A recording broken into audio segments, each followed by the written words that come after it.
Boses ng mamamayan, Gusto ko sana yung bilang estudyante. iba't ibang opinyon ng taong bayan. Ang gusto ko talagang Ating alamin sa Kalye Survey. Siguro baka meron ng mga 30 years.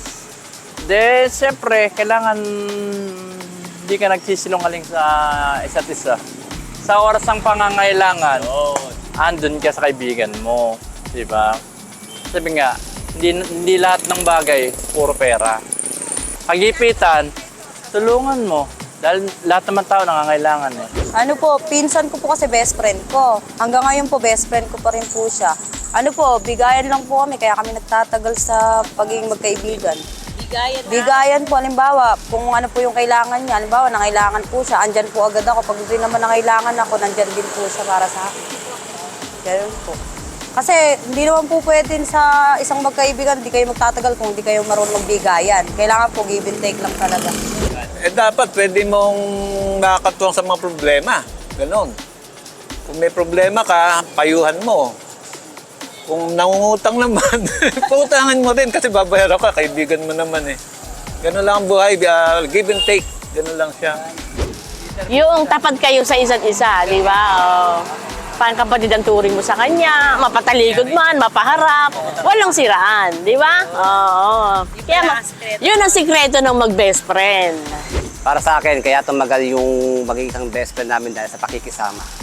Pakikisama at yung tiwala. Yung tiwala na habang buhay namin na hindi namin habang buhay namin yung na walang iwanan. Ganon. Since college days pa kami, tapos trust lang talaga sa isa't isa. Huwag alang siraan. Tapos kung ano sikreto niya, sikreto ko na rin. Almost mahigit na kami. 2 dekada na. Kaya lang as of now, nasa Gapan na siya. Pero may contact pa rin kami sa isa't isa. Ang best friend ko lang po, yung pamilya ko. Saka si Lord. Yung pong pagmamahalan, pag-uunawaan, ganun po. Pagpapatibay ng pamilya, di ba po ba? Yung pagmamahalan. Pakikisama po para sa mga sa trabaho po namin. Nagkasama po kami lagi sa trabaho.